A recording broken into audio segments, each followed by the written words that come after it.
Nah, kita sering tidak sabar. Betul nggak? Akibatnya apa? Kita jadi keluar dari proses yang sebetulnya sedang menuju kepada arah yang benar. Saya pernah kehilangan banyak harta dalam perjalanan hidup saya. Dan saat itu saya tidak merasa yang hilang itu seakan-akan musibah. Saya tidak beri judul itu. Saya cuma bilang dalam batin saya, tidak ada yang kebetulan. Kalau Allah mengambil yang baik dari diri saya, pasti beliau akan ngasih yang lebih baik. Dengan prasangka seperti itu semuanya terjadi. Hanya butuh waktu untuk menunjukkan kalau ini kebenaran. Ternyata saya cuma diajarkan oleh Allah, cara cari nafkah kamu itu kurang tepat. Karena selama saya mencari nafkah, saya mencari uang. Saya tidak mencari yang punya uang. Begitu saya ubah, saya tidak mau mencari uang, mencari yang punya uang. Kalau saya mencari uang, saya dapat uang. Kalau mencari yang punya uang, saya akan dapat dia, saya pasti akan dikejar oleh uang. Makanya saya tidak mau mengejar uang, biar uang yang mengejar saya. Masa saya yang lebih mulia dari uang harus mengejar uang? Berarti uang lebih mulia dari saya. Makanya saya bersumpah, biarlah uang yang mengejar saya. Saya tidak mau mengejar dia lagi. Saya rubah niat saya. Bismillahirrahmanirrahim. Atas nama Allah yang Maha Pengasih dan Maha Penyayang, apapun yang saya kerjakan, atas nama Allah. Karena saya sedang digunakan Allah, menjadi kepanjangan tangan Allah, menyampaikan cinta kasih Allah. Begitu saya ubah semuanya. Maaf. Semua yang hilang itu dikembalikan dalam wujud yang jauh lebih bagus. Di kesadaran saya yang lebih tinggi. Jadi hanya menunggu waktu. Memang dibutuhkan kesabaran. Nih yang sedang bermasalah nih dalam urusan rumah tangga, sabar.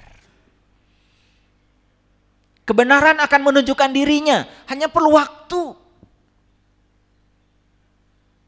Tapi kalian tidak sabar. Lalu memilih untuk berpisah. Jalan-jalan baru yang diciptakan malah justru menambah masalah baru. Makanya kalau ada masalah, berorientasi pada solusinya. Jangan terus-menerus menambah masalah baru. Anak kita kecelakaan karena kurang hati-hati. Kendaraannya nabrak.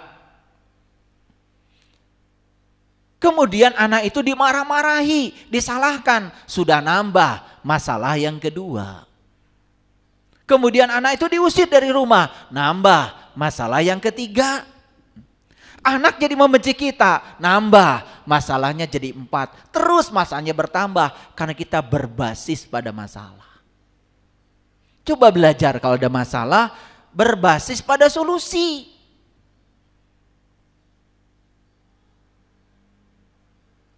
Ini ngerti gak dari tadi saya ngomong? Ngerti ya? Oke, kalau ngerti saya teruskan. Karena dari tadi bengong aja semua.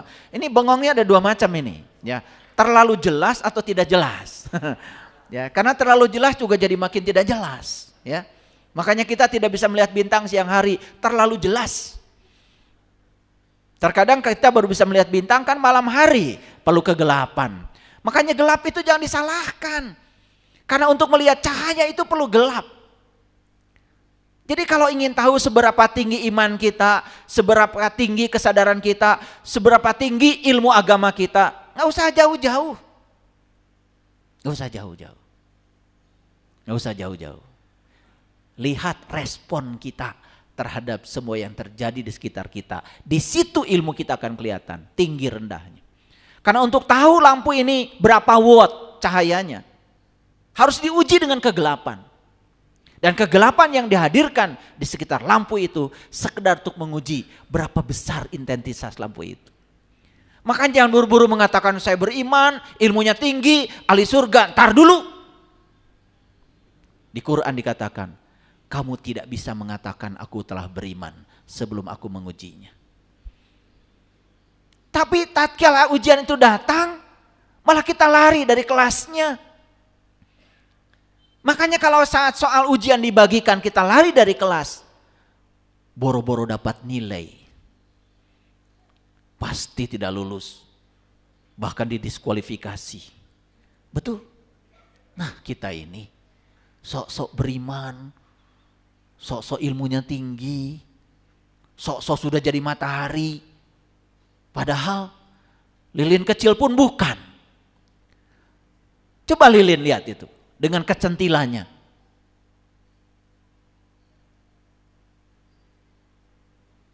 Disapa oleh udara kecil saja, mati.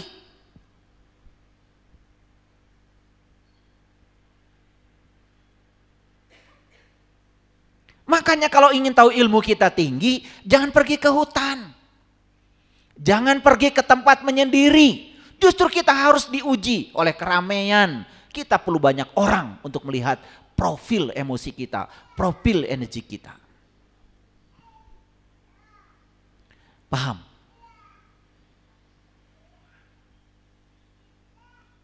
Hidup yang tidak ada ujiannya, hidup yang tidak layak untuk dihidupi. Aneh kita tuh ya, ingin jadi orang yang bijaksana, ingin jadi pembahagia. Saya kasih tahu. Menjadi orang yang bijaksana itu harus diterpa oleh berbagai macam badai.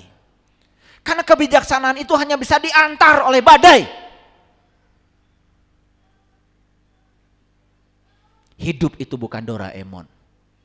Tidak ada simsalabim. Minta kantong ajaib bisa kalau itu Doraemon. Hidup itu proses. Semua perlu proses.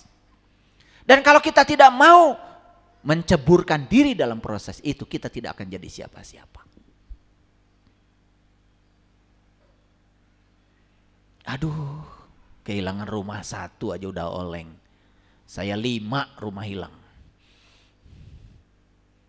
Kehilangan sepeda aja, wah sudah. Lapor sana, lapor sini. Saya mobil baru dipinjam tetangga. Sampai sekarang gak balik. Biasa aja. Diganti yang lebih baru, yang lebih bagus. Kata Allah, mobil kamu yang hilang itu bekas. Kamu gak boleh, kata Allah, pakai mobil bekas. Maka aku ganti sama mobil yang baru langsung dari dealer. Gak ada yang buruk kok, gak ada. Yang buruk itu penilaian pikiran kita. Ini yang bodoh. Mari kita baca Quran surat Al-Kahfi ini. Baca dengan kesadaran. Sekali lagi, baca dengan kesadaran.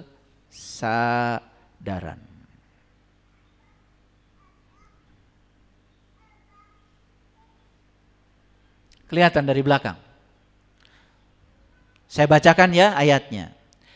Wala taqulanna li syai'in inni fa'ilun zalika goda. Dan jangan sekali-kali kamu mengatakan tentang sesuatu, sesungguhnya aku akan mengerjakan ini besok pagi. Sering gak mengatakan ini? Udah besok aja. Mau ngasih sama orang, besok. Kita lupa bahwa begitu ada jeda, yuwaswisu fi sudur. Keputusan kita bisa berubah. Saat kita melihat orang lain susah, sudah ada kesadaran ingin membantu. Begitu ada jeda sampai besok pagi, malam-malam yuwaswisu fi sudur.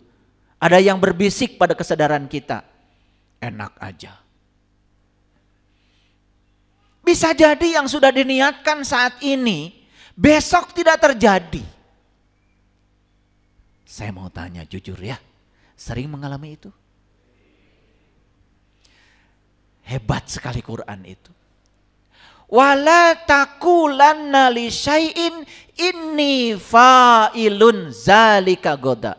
Jangan sekali-kali kamu mengatakan tentang sesuatu, sesungguhnya aku akan mengerjakannya besok pagi. Apa pesan dari ayat ini? Pesannya sederhana, jangan menunda. Waktumu adalah di sini, saat ini, sekarang. Kalau mau berbuat baik, berbuat baiklah sekarang. Gak usah menunggu. Makanya judul kita hari ini, masalah besar manusia adalah berpikir kalau dia masih punya banyak waktu. Mau bahagia saja menunggu besok. Mau bahagia menunggu seminggu yang akan datang. Mau bahagia itu harus rekreasi dulu. Begitu pergi rekreasi, ya Allah, mau makan di restoran, ngitung dulu. Muter-muter aja, ya, cari restoran yang murah. Jika perlu gratis, wisatawan macam apa yang semacam ini. Udah keliling-keliling pergi, ya, bukan nginep di hotel, tidur di mobil. Wisatawan macam apa yang kayak gini? Jangan sok-sok wisatawan. Setiap mau belanja, ngitung. Bawa keluarga, anaknya pesen, Bu, pengen hamburger.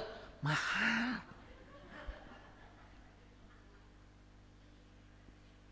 Bu, pengen steak tenderloin. Jangan yang itu.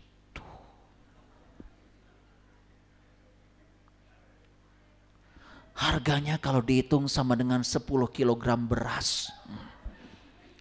Jangan jadi wisatawan, jangan sok-sokan piknik. Tidak akan terjadi yang disebut dengan rekreasi. Makanya piknik itu recreation. Mencipta ulang, menyadari. Mau naik pesawat, waduh, cari maskapai yang promo, paling murah, padahal duit ada. Ini masalah besar manusia kan begitu. Untuk diri sendiri aja pelitnya, auzubillah, gimana buat orang lain?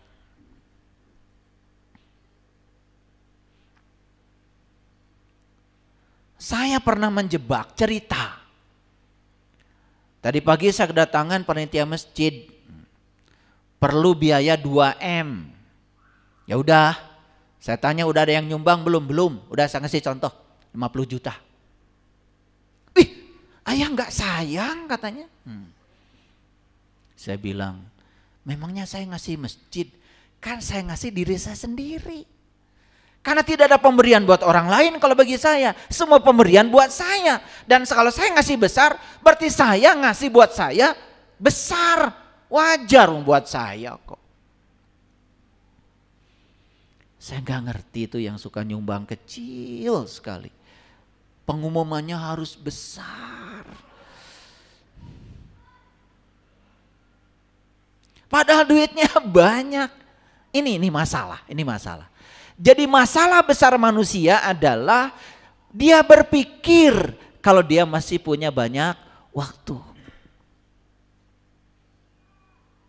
Udah bulan depan aja. Kalau mau belajar sholat khusyuk udah tahun depan aja.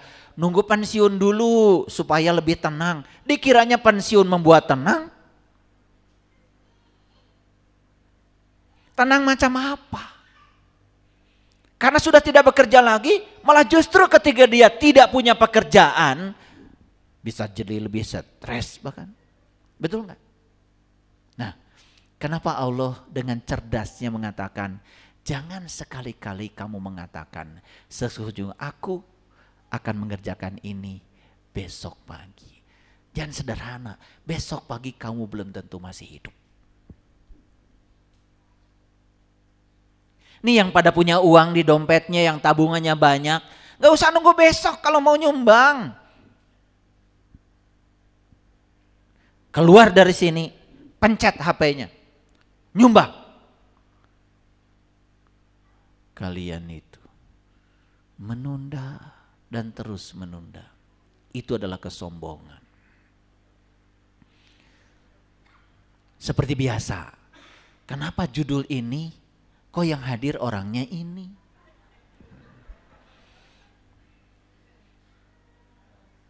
Ngerti ya?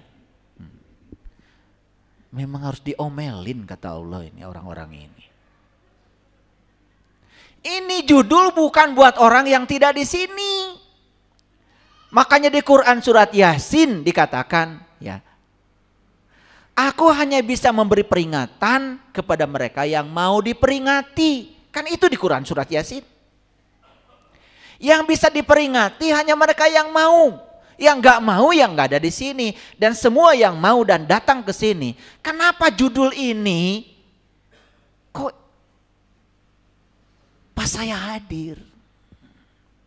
Udah gak usah dipikirin. Memang judul ini buat kamu.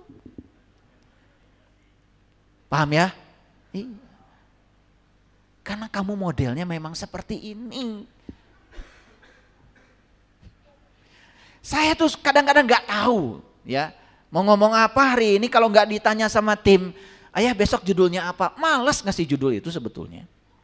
Cuman ini untuk keperluan judul, keperluan YouTube. Kan harus pakai judul. Pakai judul aja banyak orang gak ngerti, apalagi gak pakai judul. Betul gak? Ya udah, bisa dilanjutkan? Oke. Apa sih waktu itu? Apa bedanya waktu dengan ruang? Nih saya kasih tahu. Kalau ruang itu bersifat diam. Sedangkan waktu itu dinamis. Makanya semua saintis sepakat mengatakan kalau waktu adalah ruang yang bergerak. Jadi waktu itu sebetulnya ruang juga. Cuman waktu itu adalah ruang yang bergerak. Makanya waktu tidak pernah diam, terus bergerak. Orang-orang yang berpikir masih punya waktu, biasanya satu, menunda berbuat kebaikan. Padahal sesuatu yang ditunda itu sebetulnya bisa dikerjakan saat ini. Cuman dia berpikir dia masih punya waktu. Mau belajar kesadaran nanti nunggu usia 50. Sekarang kan saya masih 25. Saya masih punya banyak problem. Nanti 50 dikiranya nggak punya problem. Nanti umurmu 50 problemmu tambah banyak. Padahal sesungguhnya dia bisa melaksanakannya saat ini. Mau kursus pengembangan diri saja. Saya ngasih pengumuman. Saya mau ngasih mindfulness. Teknik olah napas untuk ketenangan nanti. Padahal dia punya waktu sekarang. Dia masih hidup, sehat. Bahkan sebetulnya ya sarananya untuk melakukan itu saat ini dia punya. Tapi karena dia berpikir masih punya waktu, dia menundanya. Para sahabat, semua masalah manusia itu berasal dari menunda. Saya pernah tanya mahasiswa, kalian suka menunda enggak kalau dikasih tugas oleh saya? Iya, besok aja kan masih ada waktu. Kan besok baru Senin, kan ini tugasnya Kamis. Dia pikir hari Selasa dan Rabu dia akan santai begitu, kan tidak ada yang tahu. Makanya kalau saya begitu malam saya dibangunkan, ya sudah saya bangun dan saya melakukan yang bisa saya lakukan. Kadang-kadang saya nulis buku, kadang saya membuat seperti ini, pokoknya entah kapan dipakainya. Saya nulis, ya udah nulis. Karena saya percaya saya dibangunkan, karena beliau yang membangunkan saya punya maksud dengan saya. Makanya udah, lihat komputer saya buka. Begitu tersambung dengan internet saya baca. Ya udah, apa yang saya bisa lakukan malam itu saya lakukan. Ternyata semua itu punya rencana hebat dari semesta. Tidak ada potongan peristiwa dalam kehidupan. Saya menulis buku tahun berapa gitu. Ya saya nulis saja. Kadang-kadang saya disuruh untuk menulis lirik lagu. Ya saya tulis saja malam itu juga. Saya nggak pernah tunda. Ternyata suatu saat, lagu ini enak ya didengar. Pada saat itu kalau saya tidak menuliskannya, mungkin lagu itu tidak ada.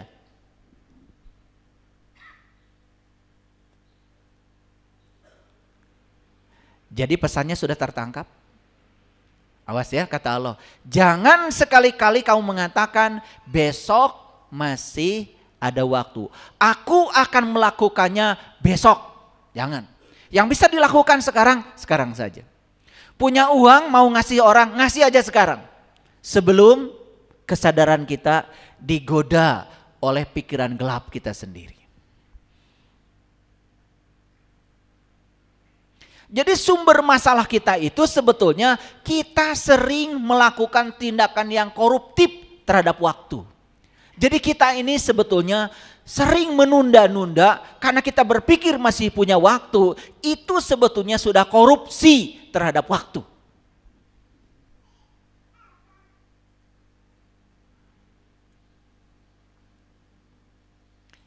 Apakah kita tahu berapa lama lagi waktu yang tersisa untuk hidup? Ada yang tahu?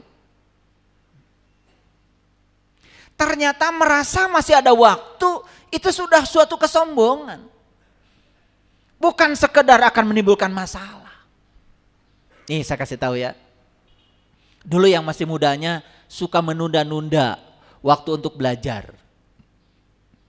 Begitu sudah tua, baru memulai proses belajar. Sementara fisik kita pun sebetulnya sudah mengalami penurunan untuk itu.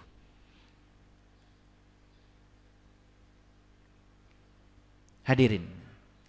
Jadi waktu itu seperti air sungai yang mengalir. Dan waktu itu tidak bisa kembali.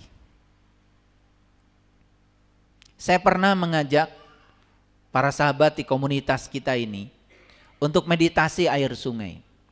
Awalnya banyak yang tidak mengerti. Apalagi katanya, saya diajak ke sungai, meditasi air sungai. Saya suruh duduk semua peserta di pinggir sungai. Saya bicara pakai pengeras suara. Saya cuma bilang, perhatikan satu titik saja. Jadi saya suruh mereka fokus pada satu titik. Kemudian saya bimbing. Dalam keheningan terus saya bimbing. Perhatikan. Apakah air yang melewati titik itu air yang sama? Terus saya bimbing. Wah, semua yang di pinggir sungai itu. Padahal tiap hari juga lihat sungai biasa-biasa saja. Begitu dengan kesadaran, saya bimbing lebih dalam. Semuanya menangis. Akhirnya baru sadar, ternyata waktu itu seperti air sungai. Yang melewati titik yang sama bukanlah air yang sama lagi. Ternyata air yang melewati titik itu adalah air-air yang baru. Baru sadar bahwa sebetulnya yang sudah lewat tidak bisa diulang lagi. Baru sadar, dengan kesadaran itu kemudian semua peserta yang sudah ikut meditasi air itu baru terperanjat. Mulai sekarang saya tidak mau melewatkan waktu. Nah, setelah selesai mendengarkan kajian kita hari ini, saya berpesan, jangan pernah menunda. Kalau bisa melakukannya saat ini, lakukan saat ini juga. Karena menunda akan berakhir dengan penyesalan. Ketika kita menghargai waktu, maka waktu pun akan menghargai kita. Hebat ya, itu timbal balik. Begitu kita bisa menghargai waktu, waktu yang akan menghargai kita. Dan semua orang-orang yang tidak menghargai waktu, waktu pun tidak menghargai dirinya. Maaf ya, saya kasih tahu. Ada nggak orang yang penghasilannya 1 jam 100 juta? Mungkin ada. Ada nggak orang yang penghasilannya 1 jam 1.000 perak? Mungkin ada. Ada nggak orang yang penghasilannya 1 jam 10.000? Mungkin ada. Kenapa ada yang 1 jam dihargai 1.000, 10.000, 100.000, 100 juta? Bahkan mungkin ada yang 1 jam dihargai 1 miliar. Dan siapa orang itu? Saya percaya orang yang dihargai oleh waktu karena dia menghargai waktu. Coba pertanyaan dari saya jawab. Kalau kita punya penghasilan 100.000, berapa persen untuk dari leher ke atas? Dan berapa persen untuk dari leher ke bawah? Kebanyakan manusia mungkin 90% untuk leher ke bawah, 10% saja dari sini ke atas. Membeli buku nggak mau, ikut pelatihan motivasi nggak mau, ikut pelatihan pengembangan diri nggak mau. Bahkan menyisihkan waktu untuk itu saja tidak ada waktu. Dia tidak menghargai waktu. Maka jangan heran kalau waktu pun tidak menghargai dia.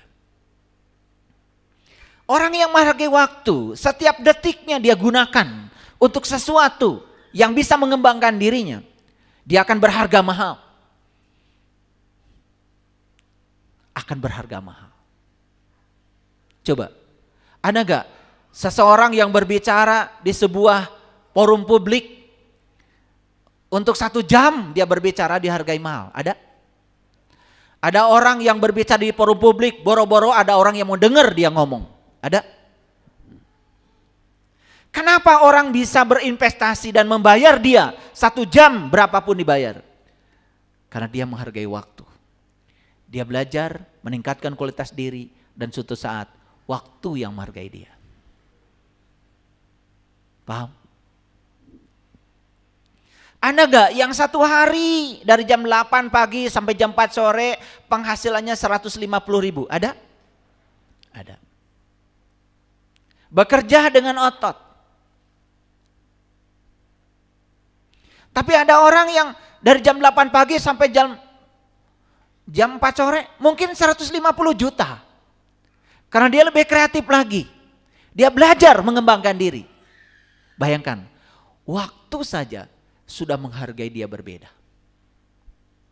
Ada gak orang yang jam-jamnya habis dan tidak dihargai waktu? Ada? Ngerumpi? Bicarakan orang lain? Ada? Menghujat orang lain? Jamnya tidak berarti. Bayangkan, karena dia tidak menghargai waktu, waktu juga tidak menghargai dia.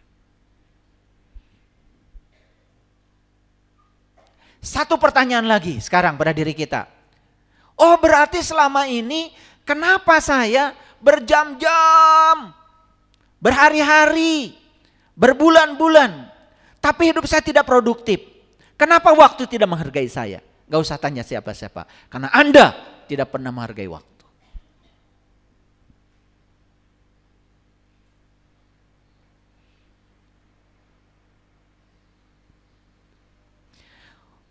Waktu ini paling diinginkan semua orang. Tetapi waktu ini yang paling buruk digunakan semua orang. Paham maksud saya? Semua orang menginginkan waktu. Betul? Ada orang mau sekarat. Kalau masih bisa, dia ingin 1000 tahun lagi. Padahal sepanjang hidupnya selama ini, dia juga tidak berbuat apa-apa. Waktu itu paling diinginkan semua orang. Tetapi ketika dia memilikinya, dia memperlakukan waktu dengan buruk.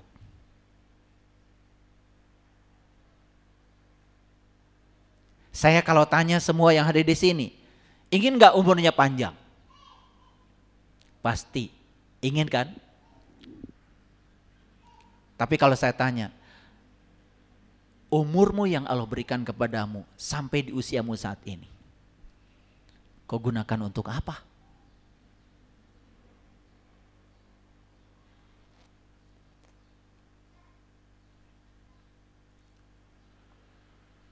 Saya tanya, ada yang hafal Asmaul Husna di ruangan ini? 99, ada yang hafal? Cuman 99 loh Asmaul Husna. Ada yang hafal? Ada? Ada. 1 orang. Yang lain? Padahal cuma 99. Kalau hari ini menghafalkan Ar-Rahman, besok Ar-Rahim, lusa Al-Malik, lusa Al-Qudus, hanya perlu waktu 99 hari, Asmaul Husna sudah hafal. Sudah nggak usah berat-berat, ngapalin dulu aja. Nanti 99 hari berikutnya mulai memaknai apa itu Asmaul Husna. Kenapa 99? Kenapa yang pertama Ar-Rahman? Kenapa yang kedua Ar-Rahim? Masuk lebih dalam 99 hari berikutnya. Ada nggak yang belajar begitu? Semua tidak terencana. Padahal hanya perlu 99 hari loh untuk menghafalkan Asmaul Husna. Quran itu semuanya 6.236 ayat. Hanya perlu 6.236 hari untuk hafiz Quran. Sudah hidup berapa ribu tahun? Ribu hari. Coba, yang 40 tahun aja. 40 tahun kali 365 hari. Tolong hitung pakai 40 tahun kali 365 hari. Coba berapa? Pakai kalkulator dong. Berapa? Ini punya HP. Udah canggih, smartphone. Berapa? 14.000 tahun. 14.000 hari. Nah, Quran itu cuma 6.236 ayat. Kalau sehari aja memahami satu ayat, sebetulnya sudah bisa paham 2 kali pengulangan. Kalau yang usia 40 tahun. Semua tidak terencana. Entah apa yang dicari dalam hidup ini. Keinginan untuk membaca saja tidak ada. Bagaimana kita bisa dapat hidayah?